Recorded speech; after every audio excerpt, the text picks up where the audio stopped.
You've been asking for absolutely ages, and I mean it. I've had comment after comment, whether it's on a community post, whether it's on a video. You guys have been begging for me to release a new PvE tier list, and here I am 6 months later since my last PvE tier list with a whole new list. It's completely reformatted, the whole style is changed, and hopefully it's more holistic than my PvE tier lists have ever been. So guys, get ready for the best breakdown of PvE I think we've ever seen in Idle Heroes. Guys, let's go. It's PvE tier list time. Get the hype train rolling.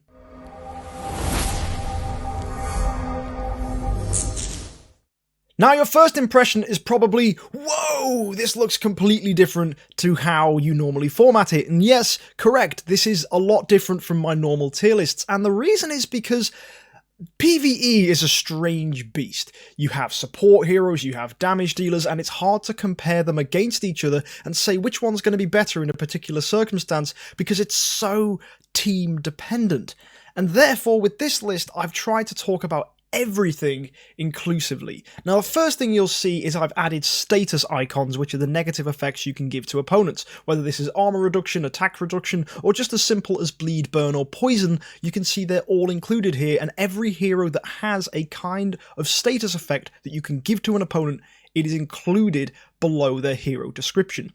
Also, with the new stones update, I've decided to mix things up a bit and add in stones specific to PvE and remove stones that would normally be chosen for PvP. So if you look at Tara, for example, Tara has an attack holy damage stone rather than any speed stone, because I love speed on Tara in PvP, but that's not going to be very viable in PvP. So bear that in mind, these stones are specifically for PvE, which to be honest is what a lot of you want to see. Now, let's start looking at this list by looking across at the support heroes. You'll see immediately that there is a compulsory section, and that's where we can find Heartwatcher. And now here I explain that Heartwatcher is a must-have for every single PvE team. Even at 5-star, her Watcher marks will increase your damage by up to 4 times. That's 300% extra damage if you run a Heartwatcher. You'd be foolish not to have her, and the main reason you want Heartwatcher is for this extra damage. You may look and go, oh, she's not dealing much damage. Trust me, she is. She's making all your heroes do a lot more. So guys, you have to have a Heartwatcher on your team for Broken Spaces and for Flame Shrine. It's just the rules, okay? That's how it is. Heartwatcher is amazing and everybody should get her. And you want to level her up to 9-star, 10-star, and maybe all the way up to E3, just so long as she can stay alive. That's the important thing. The second compulsory thing for your team is your monster support. You either want to have Phoenix or Wolf, because Phoenix and Wolf both offer an 80% bonus whether the opponent is burning for Phoenix or bleeding for Wolf. And of course, therefore your team wants to contain heroes that can burn or bleed. Now a lot of the time this can come from your damage dealers, but if you don't have a damage dealer that will burn or bleed, or if you for example have a hero that bleeds but you're running Phoenix so you need burn, you're going to need to look at the other options. Now I recommend 3 heroes here that pretty much have you covered. Sigmund is a great burner that strips away armor. We have Deathsworn, who is really cheap. You only need him at 6-star with an energy artifact, maybe not even an energy artifact, right? As long as he gets something off, he's going to be okay and burn the opponent. Easy peasy, 6-star hero, not too difficult. And then finally Nakia, who offers bleed, and of course that's going to synergize with Wolf. So there's a few options here, and it's really important that you do work towards burn and bleed, because that's 80% extra damage for 4 of your heroes, which is massive. Absolutely massive, so definitely get on board with either a Phoenix or a Wolf. Now a lot of you will already have Phoenix, so obviously play to the burn strat, so good tactics, guys. Now next we have the optional support section, and I haven't ranked these heroes because actually the more and more I play around with these, the more I realise it's entirely dependent on the situation. For example, Gustin. He could be completely useless against an opponent that doesn't have CC, but if you're facing someone who's always CCing your heroes and locking you down so your damage dealers can't attack, or Heartwatcher can't get off her buffs, you might find Augustin is really helpful for removing those negative effects. Someone like Oberon, for example, is going to poison you and twine you, so actually if you have Purify, you might remove the poison rather than the twine, so it's good to have Augustin in there to help out. As well, Belrain can do that too, but she's also a healer and boosts your attack, so as a whole hero, she does a lot more, but she's only limited then to removing CC. So you might actually find Augustine's quite useful. You've got lots of heroes in here. We've got Amun-Ra, who has her Guardian Shadows, which protect you and turn that into healing. We've got A.Brk, who increases holy damage, which is excellent alongside a Garuda. We have Carry, who can remove energy, which is really good against bosses that deal really nasty active skills that you kind of want to tone down a bit, such as the Broken Spaces 7 Ada, right? Ada has an awfully horrible active skill, so it's nice to reduce the effectiveness of that. I have recommended Emily here, who gives 20% attack, and she offers a speed buff to your team. Whether that's going to matter, it probably won't, but it's just on there anyway, and she can further boost your team by 29% attack if she's dropped below 50% health. So all in all, she can offer up to 49% attack bonus, which is okay, it's not the best, but the other thing she can do is offer a lot of debuffs, which synergizes well with Delacium because he does more damage the more debuffs an opponent has. Next is Ormus, and of course Ormus is the classic healer hero. He is just a designated healer with his rescue marks that will help keep your team alive, really good. We've got Cruz, who gives 50% extra damage, heals your allies, and grants one hero 100 energy, which is going to be a free active skill, so that means you're doing more damage because more active skills are going off, and he's also just boosting your damage against the opponent, which is always a good thing. Next is Olivia, who heals with Fairy Guard and also can shrink opponents, and her shrink is awesome. Plus 30% damage is amazing, and the fact that it reduces the opponent's damage by 50% means you will stay alive longer. And staying alive is really important because the longer you stay alive, the more times you can attack, and the more times you can attack, the more damage you can deal. Next is Gru, and he's only in here because he couldn't really go anywhere else, and he is an elite hero, so I felt bad not to include him. And he has armor reduction, he has attack reduction, and crit reduction, so 3 great reductions which will all help Delacium. On most teams, though, you already have armor reduction covered with someone such as Sigmund, so you might not find a place for Gru. But early game players that are looking for something to remove armor that isn't, difficult to get your hands on, a Gru could potentially be that hero for you. Next is Rosa, whose active skill grants 20% extra attack, which is always nice, and when he's dropped below 50%, he's going to give you some extra damage reduction, which could help you in tough spots when you really are desperate for a heal, and you're that close to death, and then Rosa goes boop, and makes everyone live a little longer. So potentially a 10-star Rosa could be nice if you want to get that in pretty soon. And then, of course, there's a Vesa. Vesa is just the classic healer and damage dealer. She does great crits, but the main reason we'd run her in the support area is for her continuous healing. But that doesn't mean she's not a good damage dealer. She's okay. She's fairly average. She's not the best, but she's all right. She is a healer that can damage deal, which is more than we can say for Ormus, right? Anyway, that's the support heroes covered, and which ones you choose to run and how you choose to run them will entirely depend on your team. And also, you've only got 6 heroes to choose from, so I'd recommend definitely running Heartwatcher and running a Burn Bleed hero first, assuming you haven't already got a Burn Bleed hero on your team.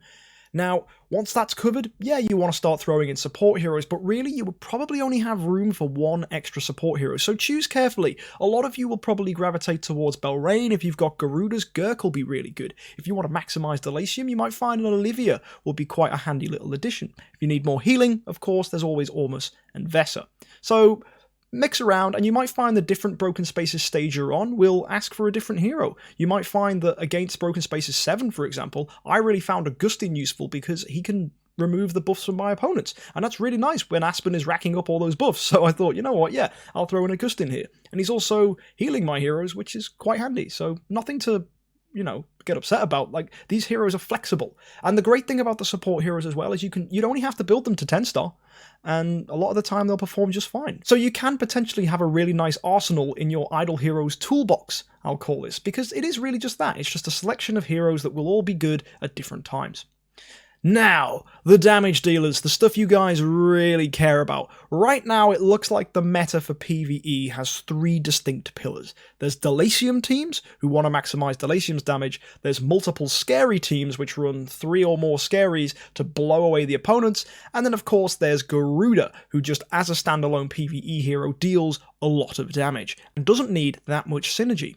So I would say lean into one of these. You'll also see Sigmund up here because he burns, he deals loads of damage, and he reduces armor, which just makes him pretty much compulsory for every single team, because reducing armor means your whole team's going to deal more damage. So even though on paper it doesn't look like Sigmund's doing that much, even though when you look at the damage stats he will be doing a lot if he's E5, he is doing even more because he's reducing the opponent's armor. So definitely bear that in mind. Sigmund is amazing. So yeah, you got to lean into one of these teams. So you'll probably want Sigmund plus Delacium, or Sigmund plus a load of Scaries, and Sigmund plus Garuda, and then of course chuck in a Heart Watcher. So they're the main team cores we find at the moment. Dropping down to A tier is what a lot of people who are PvP orientated would just chuck in. So you've got your Aspens and your Taras that a lot of people keep around for PvE. And of course, Aspen does more damage when he's below 35%. So of course, he's a great hero to have when your opponent's on those lower health areas. Now, of course, that's not going to come up in Flame Shrine, but it is very handy in broken spaces when you've done a few hits and you've got them to that 35% threshold, because Aspen will blow them away. It's really nice to have him in here. Now, Dasmog's really interesting because he offers bleed and he increases his own skill damage. And if you didn't know, skill damage boosts damage over time. So actually, Dasmog is really good for trying to rack up lots of damage numbers. Even though he's not very good in PvP, he's definitely brilliant in PvE. Next, we've got Tara, who deals massively consistent armor-ignoring attacks. That is just good, just straight up good. Tara's great. We have Horus, who consistently counterattacks, deals bleed damage, and is continuously hitting the opponent. He's just great. His active skills are strong. He's buffing himself every time an active skill is happening, so he's just a really good hero to have. We've now got A.Brk, who interestingly has only just come out and didn't really do much for the PvP meta, but we have seen her used in PvE, especially alongside a Delacium, to do some very incredible numbers. Combine A.Brk with a Delacium and you will see just mad damage over time going on. Delacium will increase the duration of A.Brk's damage over time, and it will make for a very impressive result. A.Brk, when she crits, will deal poison and bleed equal to the base damage she dealt, so she can do triple times damage on her hits, which is awesome. And then of course that's going to continue to stack because it's a burn and a bleed. Delacium can make that last even longer.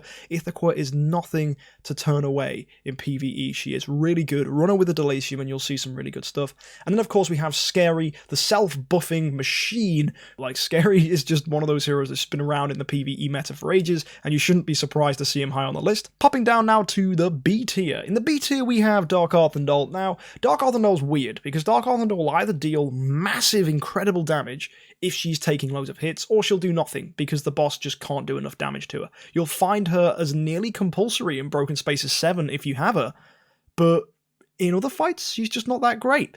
It's weird. She's the kind of strange hero that could be anywhere in A, B, and C, just depending on the opponent you're fighting. She could even be dropped down to E tier against some bosses that just don't damage her at all. And if they're not damaging her at all, she's not getting any buffs, which means she's not dealing any damage. So watch out, Dark Arthandal is a weird one. We now have Amavor, who deals damage which scales with your opponent's max HP, which is always a good thing to have if you're trying to deal lots of damage in PvE, and you'll find a lot of the heroes on this tier have that as well. The good thing about Amavor is he increases his energy every time an active skill goes off, which means he can potentially do twice as many active skills as anybody else, which means a lot of damage can come out of this guy.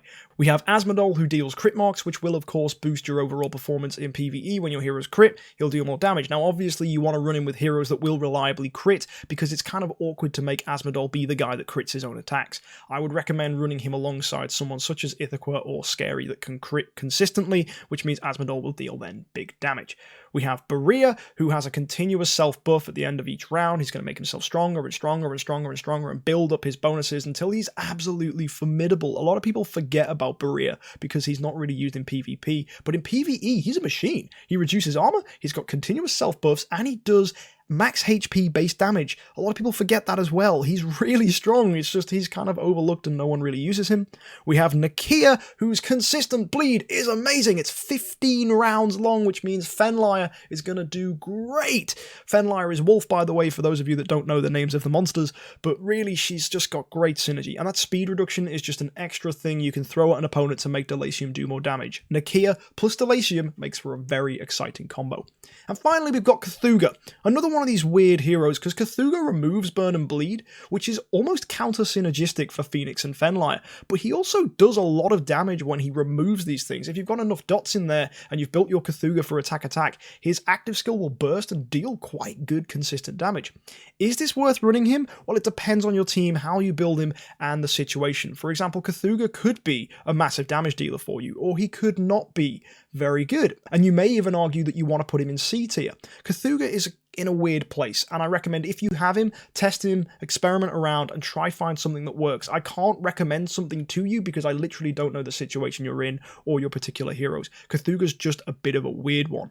Now try him with Phoenix and see how it goes, but you might find there is inconsistencies there. But don't worry, because he's still a great hero.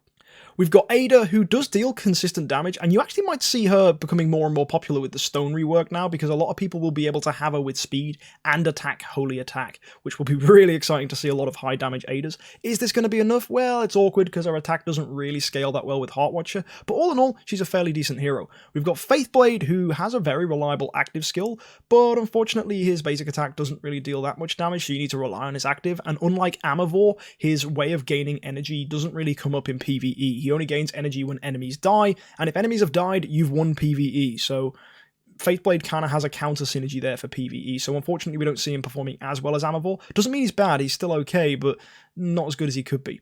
We've got Bloodblade next, who is, of course, your classic bleed hero. Now, a lot of people don't run him because, again, he's not very popular, but he does have very consistent bleed, and a lot of people forget that he buffs his own armor break. So you don't have to worry about building him for armor break. You can just give him attack, holy attack, and watch him bleed away at opponents. And also that bleed synergy is going to be massive for Wolf, so you could potentially run a Bloodblade and see some good performance.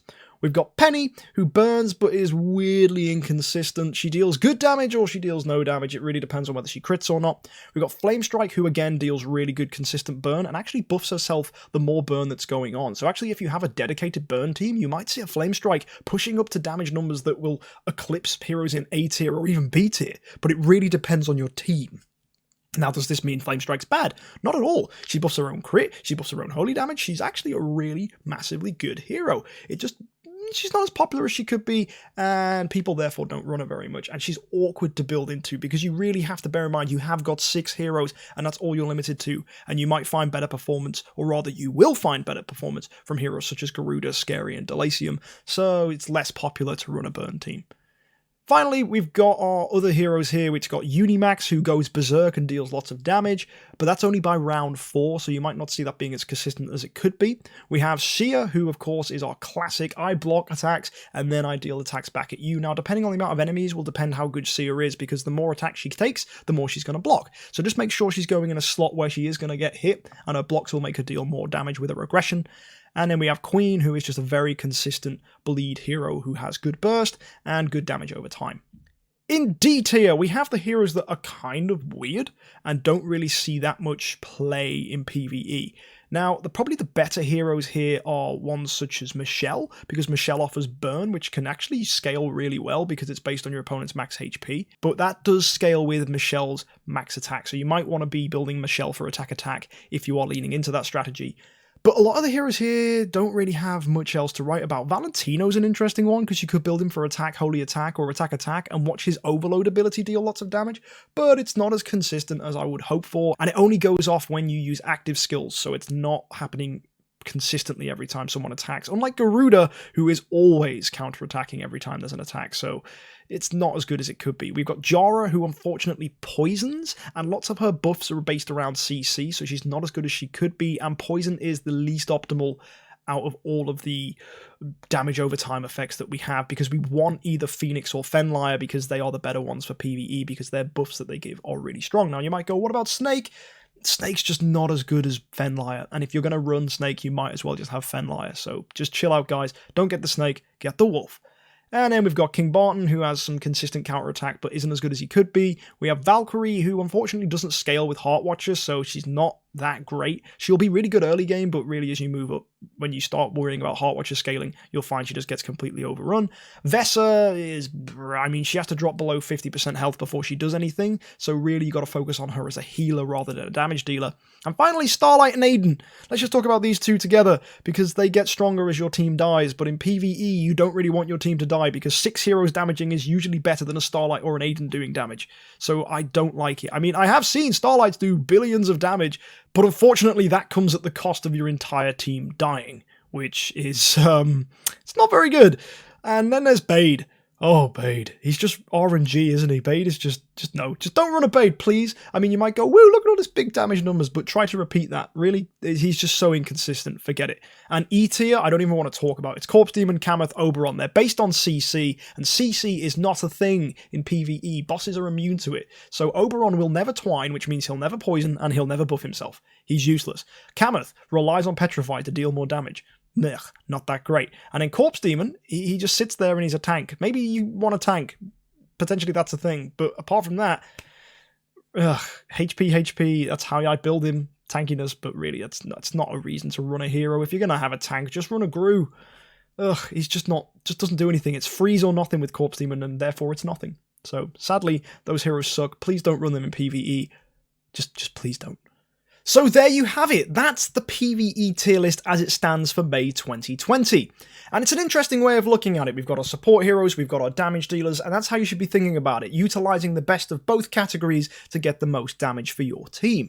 Of course, guys, there's always going to be things that are different, so let me know what you're running for your PvE team, because I'd love to hear about that. If there's anything you disagree with, why don't you drop a comment down below and let's get some dialogue flowing. If you want to find a downloadable version of this list, you can look for the Imager link in the description below, and also there you can find links to my Twitch channel and my Patreon if you want to follow me on Twitch or back me on Patreon. So guys, there it is. If you've enjoyed this and you want to catch more content like this, why don't you like and subscribe? And if you can't wait for me to upload more stuff, you can find it here on the side of the screen. As always, guys, it's an absolute pleasure to bring you this content, and you've been begging for this list for ages, so I hope you enjoy it and put some hype down in the comments. So guys, thank you so much, have a great week, and happy idling.